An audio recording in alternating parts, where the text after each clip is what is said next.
नमस्कार दोस्तों। आज हम लोग बात करेंगे अमेरिका और क्यूबा के बारे में। क्यूबा की जो सरकार है वो अपने लोगों को और अपनी सेना को मजबूत करने में लगा हुआ है। क्यों? क्योंकि उसको डर है कि अमेरिका जो है वो कभी भी क्यूबा पर हमला कर सकता है।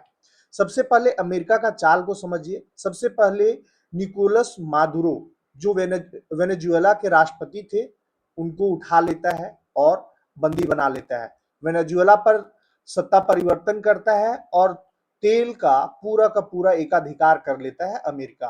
उसके बाद आता है, ये आपको दिख रहे होंगे, ईरान के सुप्रीम लीडर है अयातुल्ला खामेनेई। इनको और इनके साथ में 40 लीडर को अमेरिका और इजराइल के संयुक्त हमला में मार दिया जाता है। इनको इनको मारने के बाद दोनों देश ईरान और अमेरिका लड़ाई लड़ते हैं और लड़ने के साथ साथ ईरान को तो काफी क्षति पहुंचता है, काफी नुकसान होता है। और इस नुकसान के बाद ईरान ने स्ट्रेट ऑफ हॉर्मुज को क्लोज कर देता है। अब जब स्ट्रेट ऑफ हॉर्मुज क्लोज होता है, उसके बाद पूरी वर्ल्ड में महंगाई चरम पर आ जाती है, इन्फ्लेशन बढ़ जाता है। स्ट्रेट ऑफ हॉर्मुज को क्लोज होने के बाद वर्ल्ड का ऐसा कोई देश नहीं है जहां महंगाई नहीं बढ़ी हो। सभी देश जो है वो ऊर्जा संकट में आ गए और जो भारत जैसे बड़े बड़े देश हैं उनमें ऊर्जा संकट तो बहुत ज्यादा हद तक गहरा गया है। अब आज हम लोग जो बात करने वाले हैं वो है अमेरिका और क्यूबा के बारे में। क्यूबा जो सटा हुआ है अमेरिका से और छोटा सा देश है, और इसको इसलिए परेशान किया जा रहा है क्योंकि जब दूर वाले देश को अमेरिका तो छोड़ ही नहीं रहा है, तो क्यूबा को तो अपना 91वां राज्य बनाना चाहता है, क्यूबा को अपने में शामिल करना चाहता है। आज पूरा का पूरा स्टोरी समझेंगे। आखिर अमेरिका जो है वो क्यूबा पर कब से अधिकार रखा हुआ है, और आज क्यूबा अगर परेशान है महंगाई से, तेल संकट से, तो आखिर क्यूबा को तेल क्यों नहीं सप्लाई होने दे रहा है, एक भी जहाज क्यों नहीं जा रहा है, पूरा दुनिया में उसका कोई व्यापार नहीं हो पा रहा है। एक ही कारण है, वो है अमेरिका। अमेरिकी खुफिया एजेंसी सीआईए के प्रमुख जॉन रेडक्लिफ की हवाना यात्रा के बाद क्यूबा में अमेरिकी हमले की आशंका बढ़ गई है। क्यूबा सरकार ने संभावित सैन्य टकराव को देखते हुए युद्ध जैसी तैयारियां तेज कर दी है। देश भर में लोगों को गुरिल्ला युद्ध की ट्रेनिंग दी जा रही है और आपात स्थिति के लिए तैयार रहने को कहा गया है। सरकारी इमारतों को संभावित अमेरिकी हमले की स्थिति में तैयारी के लिए निर्देश दिए गए हैं। क्यूबा लंबे समय से अमेरिकी तेल नाकेबंदी और आर्थिक दबाव का सामना कर रहा है। हालात ऐसे हैं कि कई इलाकों में बिजली कटौती, ईंधन संकट और जरूरी सामानों की कमी बनी हुई रहती है, और क्यूबा जो है वो महंगाई की चपेट में आ गया है। वहां हद तक भुखमरी का शिकार हो रहे हैं लोग। लोगों को गुरिल्ला युद्ध सिखाया जा रहा है।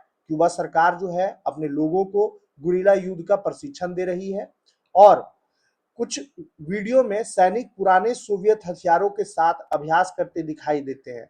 एक वीडियो में एंटी एयरक्राफ्ट गन को बैलों से खींचते हुए भी दिखाया गया है। सैन्य इतिहासकार हॉल क्लपेक ने सीएनएन से कहा कि आधुनिक हथियारों की कमी के बावजूद क्यूबा की सेना अमेरिकी हमले का लंबा प्रतिरोध कर सकती है। उनके मुताबिक प्राकृतिक आपदाओं के दौरान भी क्यूबा ने बड़े स्तर पर लोगों को संगठित करने की क्षमता दिखाई थी।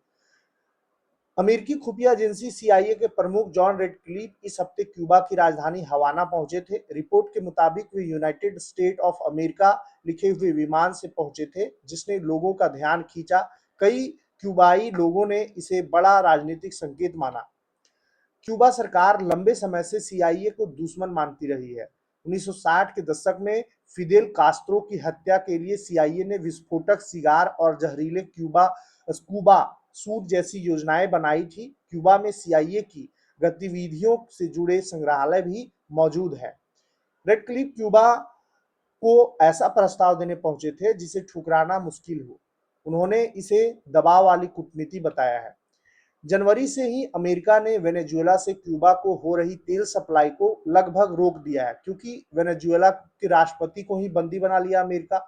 दूसरे देशों को भी चेतावनी दी जा रही है कि वे क्यूबा को तेल ना दे। हाल ही में अमेरिकी कोस्ट गार्ड ने कोलंबिया से क्यूबा जा रहे एक तेल टैंकर को भी रोक लिया। इसका असर यह हुआ कि क्यूबा में साफ दिख रहा है, 9 जनवरी के बाद से वहां कोई बड़ी तेल सप्लाई नहीं पहुंची है। वहां हालात तेजी से खराब हो रहे हैं। क्यूबा के ब्लैक मार्केट में पेट्रोल करीब $35 प्रति गैलन तक पहुंच गया है। रोजाना बिजली कट हो रही है, अस्पतालों में सर्जरी टल रही हैं, दवाइयां की भारी किल्लत है और खाने पीने की समस्याएं बढ़ रही है। इन हालातों में क्यूबा की सरकार पर दबाव जो है वो बढ़ रहा है। ट्रंप क्यूबा को सिर्फ राजनीतिक नहीं बल्कि कारोबारी नजरिए से भी देख रहे हैं। वह पहले से ही इस द्वीप में निवेश की संभावना को देखते रहे हैं।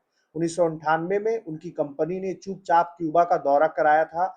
2011-12 में भी उनके संगठन के लोग वहां गोल्फ कोर्स बनाने की संभावना को देख रहे हैं। 2016 के चुनाव प्रचार के दौरान भी ट्रंप ने कहा था कि क्यूबा निवेश के लिए अच्छा मौका हो सकता है। अब उन्होंने फिर कहा है कि वे हमसे बात कर रहे हैं। यह एक असफल देश है। उनके पास ना पैसा है, ना तेल है, कुछ भी नहीं है, ना खाने पीने का सामान है, ना वो अपने लोगों की सुरक्षा दे पा रहा है। इसके साथ ही उन्होंने क्यूबा की जमीन और मौसम की तारीफ भी की और इसे एक सुंदर द्वीप बताया। लेकिन उनके बयान से यह भी दिखा कि उन्हें भौगोलिक जानकारी पूरी तरीके से नहीं है। उन्होंने कहा कि क्यूबा तूफानों यानी कि हरिकेन के क्षेत्र में नहीं आता, जबकि हकीकत यह है कि क्यूबा अक्सर हरिकेन से प्रभावित रहता है। अंत में ट्रंप ने ऐसे संकेत दिए हैं जैसे क्यूबा पहले से ही अमेरिका की संपत्ति हो। उन्होंने कहा उन्हें हर हफ्ते तूफान के लिए हमसे पैसे नहीं मांगने पड़ेंगे। 1898 में स्पेन अमेरिका युद्ध के बाद क्यूबा स्पेन से आजाद हुआ। अब समझिए क्यूबा जो है 1898 में स्पेन से आजाद होता है, लेकिन असली कंट्रोल अमेरिका के हाथ में चला गया। अमेरिका ने क्यूबा की राजनीति, सेना और अर्थव्यवस्था पर बड़ा असर रखा। वहां की जमीन, चीनी उद्योग और कारोबार में अमेरिकी कंपनियों का दबदबा रहा। साल 1959 में क्रांतिकारी फिदेल कास्त्रो ने अपने गोरिल्ला सैनिकों के साथ मिलकर तानाशाह बतिस्ता को सत्ता से बेदखल कर दिया। बतिस्ता एक तानाशाह था। उसके खिलाफ लड़ाई के दौरान अमेरिका ने ही फिदेल कास्त्रो का समर्थन किया था। अमेरिकी अखबारों में कास्त्रो के इंटरव्यू छपते थे। सत्ता हासिल करने के बाद कास्त्रो ने बड़े बदलाव किए। उन्होंने देश में कम्युनिस्ट नीति अपनाई, अमेरिकी कंपनियों की संपत्ति जब्त कर ली और जमीन और उद्योग को सरकार के नियंत्रण में ले आया।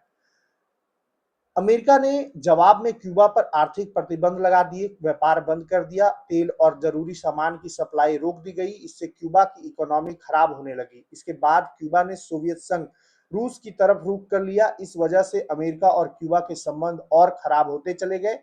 इन दोनों के संबंध इतने खराब थे कि 55 साल तक कोई अमेरिकी राष्ट्रपति क्यूबा नहीं गया।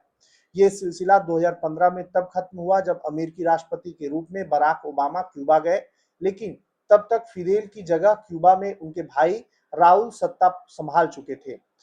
फिदेल कास्त्रो को अमेरिका अपने सबसे बड़े दुश्मनों में से एक मानता था। कई रिपोर्ट के मुताबिक अमेरिका ने फिदेल कास्त्रो को मारने के लिए 60 साल में 600 से ज्यादा बार असफल कोशिश की। अमेरिकी खुफिया एजेंसी ने फिदेल को मारने के लिए जहरीले सिगार से लेकर जहरीले पेन तक कई उपाय आजमाए। हालांकि ये सभी प्रयास जो है वो नाकाम रहे।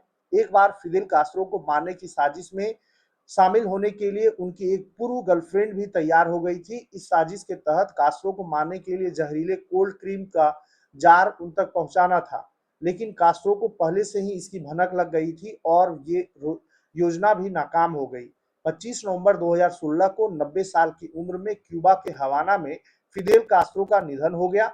और निधन होने के बाद जो है अमेरिका जो है पहले से फिदेल कास्त्रो के टाइम से ही ये क्यूबा पर जो है वो आर्थिक प्रतिबंध लगाना स्टार्ट कर दिया था। और ये हालात इसलिए खराब हुआ था क्योंकि अमेरिका का एक चाल होता है, सत्ता परिवर्तन करने के लिए उसको उसी के देश के कोई व्यक्ति को खड़ा करता है उसके अगेंस्ट में।